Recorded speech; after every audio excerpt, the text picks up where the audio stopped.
much boost are you running? Well, you know, it's stock, man. It's a stock. I'm running stock boost, eh? How's it, guys? And welcome back to episode 2 of our gauge install series. If you missed the first episode, you can click here to see episode 1 where we did the wiring. And today we're going to install our boost gauge, so we can finally answer Jana's question of how much boost are we actually running. This is also an important gauge for tuning, you know. So soon we're going to be installing our electronic boost controller, and as soon as that's installed we actually have to know how much boost we're running, so we can know if we are still safe and we can turn up the boost and make more power. Alright, now let's get to it. We're going to install our boost gauge. Now that's going to require our 4-bar map sensor, which is going to require the boost pressure or vacuum. Now you have to tap into your manifold after the throttle body.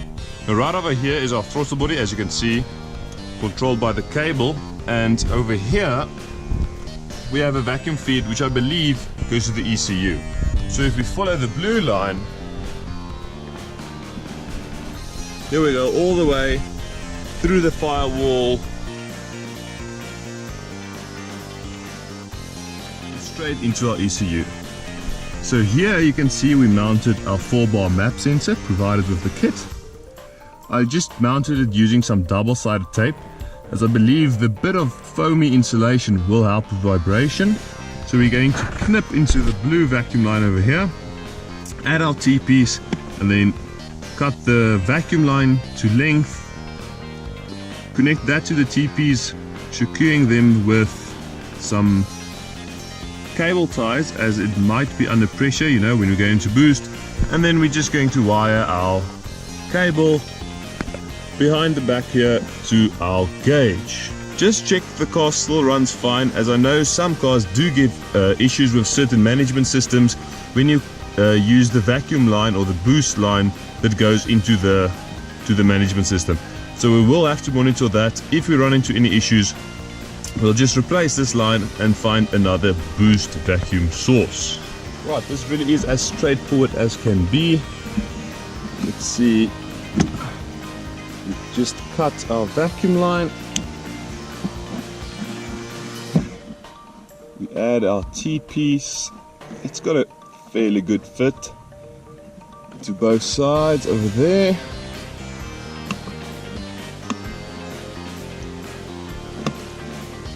And then measure the gauge vacuum line and cut that to size and connect that up as well.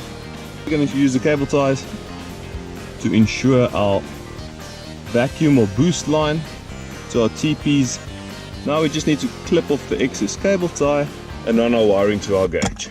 Running the wire is as straightforward as can be. We've got our wire, just pass it on through the back over here.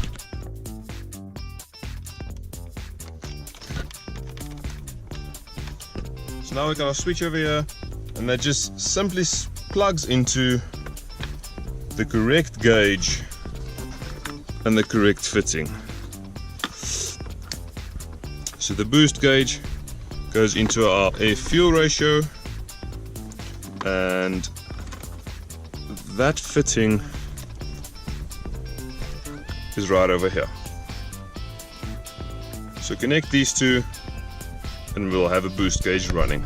Okay, so here's the boost gauge connected. At idle, obviously we're pulling a vacuum, that's why we're in the negative.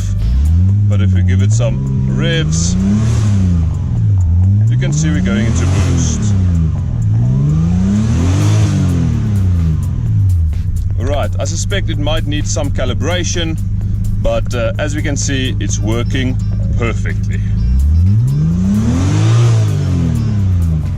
Yeah, boys. So like you most likely saw in that video, we didn't really go into boost, and that's because of our altitude compensation. So now the gauge is on 0 bar since the engine is turned off. As we are at altitude here, we have a bit of a pressure loss. Now before I changed altitude compensation, this was at around -0.1 bar.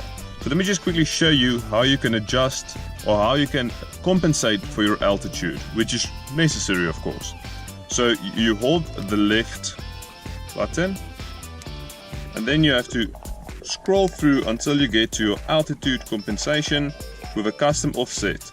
Now here again you hold the left button and you can choose between 0 offset or a -10. I believe that they choose the -10 based on what they saw with the gauge off. Alright guys, there you have it. That's going to be it for this episode. Our boost gauge is installed, up and running, and also set up. In the next episode we will be installing our electronic boost controller, so stay tuned for that. Now that we know what boost we're running, it's time to turn the boost up and to make some more power. You can stay up to date on Facebook as well as Instagram, both at Game On Garage. I actually bought some more product for this exact car today. It's going to be coming soon. We're also considering doing a bit of a cold air intake box, which is also coming soon after this series. So stay tuned for that. Remember to subscribe so you get notified of our new videos, so you do not miss any of them. In the meantime, remember that it's not game over, it's game on. So now we will be able to adjust our boost control